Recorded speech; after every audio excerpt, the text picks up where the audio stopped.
आज का जो हमारा टॉपिक जिस पर हम बात करने जा रहे हैं वो है डायबिटीज़ मेलाइटस। इसके अंदर हम ख़ास तौर पर आज बात करेंगे कि डायबिटीज़ जो है वो उस बीमारी की अलामात क्या हैं, और अगर खुदा न खास्ता किसी को ये बीमारी लाहक हो जाती है तो इससे फिर इसका ट्रीटमेंट क्या है, और उसके बाद फिर हम बात करेंगे फाइनली कि इस बीमारी से बचा कैसे जाए और इस बीमारी की वजूहात क्या होती हैं। इन चार चीज़ों पर आज हम बात करेंगे। तो शुगर बेसिकली जो है इसकी सबसे पहले हम इसकी क्लासिफिकेशन देख लेते हैं कि इसकी कौन कौन सी टाइप्स हैं। तो मेनली जो शुगर है इसकी दो टाइप्स होती हैं, type 1 diabetes and type 2 diabetes. Type 1 diabetes जो है ये यूजुअली यंग लोगों के अंदर होती है, और 20 साल से कम उम्र के जो अफराद हैं उनके अंदर ये बीमारी अगर किसी को होनी हो तो ये लाक हो जाती है पैदाइश से लेकर। अब आजकल बल्कि देखने में ये आ रहा है गुज़श्ता चंद सालों में कि पैदाइशी तौर पर भी कुछ लोगों को टाइप 1 डायबिटीज़ होती है, और ऐसे बच्चे इंसुलिन के बगैर जो है वो बिल्कुल सर्वाइव नहीं कर सकते। और उसके बाद फिर दूसरी जो टाइप है इसके अंदर वो है टाइप 2 डायबिटीज़, जो कि आम तौर पर ये देखा गया कि 25 प्लस एज ग्रुप के जो लोग हैं उन लोगों को होती है।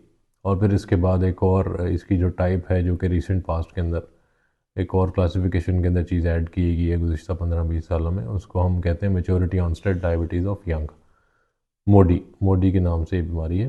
तो ये तकरीबन जो है इसका एज ग्रुप आप ये टाइप 2 ही डायबिटीज़ ही है, लेकिन चूँकि यंगर एज ग्रुप के अंदर हो रही थी तो टाइप 1 डायबिटीज़ का जो एज ग्रुप है तकरीबन उसके अंदर ये फॉल करती थी। तो इसलिए फिर एक नई कैटेगरी मुतारफ़ कराएगी कि टाइप 2 डायबिटीज़ जो है वो यंग जनरेशन के जो लोग हैं, जो यंग एज ग्रुप के लोग हैं, अगर उनके अंदर खुदा न खास्ता किसी को हो जाती है तो उसको हम maturity onset diabetes of young कहते हैं।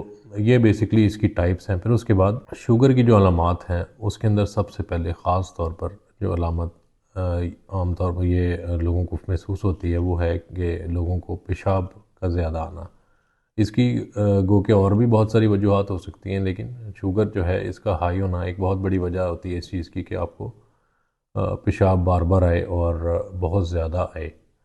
और ख़ास तौर पर रात को जिन अफराद को 2 से 3 बार उठ के वॉशरूम जाना पड़ता है उनको ख़ास तौर पर अपनी शुगर लाजमी चेक करानी चाहिए। इसके अलावा जिस्म के मुख्तलिफ हिस्सों में आपको दर्दें हो सकती हैं। फिर उसके अलावा सडन वेट लॉस इसकी बहुत बड़ी अलामत है कि अचानक से किसी इंसान का अगर वज़न कम होना शुरू हो जाता है तो उसको भी चाहिए कि वो अपनी शुगर लेवल्स लाजमी चेक कराए, क्योंकि वेट लॉस की और भी बहुत सारी वजूहत हैं, but diabetes is one of the most common reasons.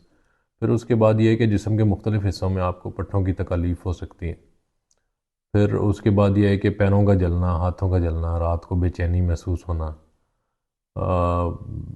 जिस्म के मुख्तलिफ हिस्सों के अंदर दर्द होना। फिर उसके बाद ये है कि आपको बहुत ज़्यादा प्यास की शिद्दत महसूस होना, मुंह का बार बार खुश्क हो जाना। ये शुगर की अलामात है। शुगर की बीमारी जिन लोगों को डायग्नोज होती है आमतौर पर इन्हीं में से किसी सिम्टम के साथ वो हमारी ओपीडीज़ में प्रेजेंट करते हैं, और फिर जब उनका शुगर लेवल चेक किया जाता है तो वो हाई आ जाती है। तो शुगर लेवल का कंट्रोल जो है वो 3 तरीक़ों से पॉसिबल है। इसको हम किस तरह से कंट्रोल कर सकते हैं? नंबर 1 है लाइफस्टाइल मॉडिफिकेशन, नंबर 2 है dietary modification, number 3 is medication.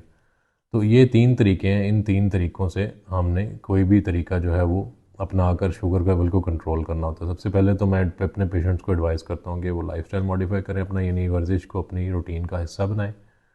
और उसके बाद सेकेंडली ये कि डाइटरी मॉडिफिकेशंस के अंदर मीठा बिल्कुल कम से कम खाएं, और चिकनाई वाली चीज़ें जो है उससे बिल्कुल मुकम्मल तौर पर परहेज़ करें।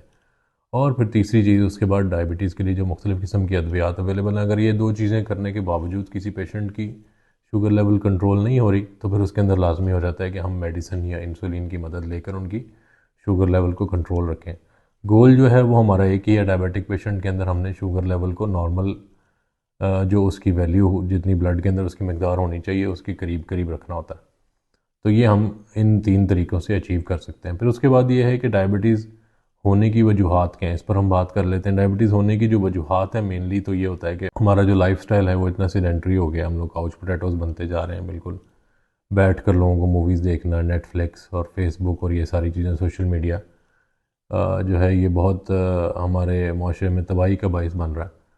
इसके पॉजिटिव एस्पेक्ट्स भी बहुत सारे हैं, जैसा कि अभी हम अवेयरनेस आप लोगों को दे रहे हैं इसी सोशल मीडिया के ज़रिए से, लेकिन लोग अपने जो है बिल्कुल इसके अंदर जो अगर किसी भी चीज़ की ज़्यादती जो है वो कहते हैं कि नुकसानदेह होती है। तो अगर इसके अंदर आप बहुत ज़्यादा अपने आप को इन्वॉल्व कर लेंगे, मोबाइल फ़ोन का इस्तेमाल बहुत ज़्यादा कर देंगे, तो खुदा न खास्ता आप लोगों को डायबिटीज़ का मर्ज़ जो है वो लाहक हो सकता है। फिर उसके बाद जेनेटिक प्रीडिस्पोजिशन होती है कुछ लोगों के अंदर जीनियाती तौर पर, यानी जनरेशन्स के अंदर, फॉर एग्जांपल आपके वालिद साहब को, वालदा को, आपके दादा को, दादी को, अगर इनमें से किसी लोगों को शुगर वगैरह का मर्ज़ जो है वो लाक था, तो उसके तकरीबन 60% से ज़्यादा चांसेस बढ़ जाते हैं ऐसे लोगों के अंदर। अगर वो परहेज़ नहीं करते या उनका वेट बहुत ज़्यादा है तो उन लोगों के अंदर शुगर का मर्ज़ जो है वो लाक हो सकता है।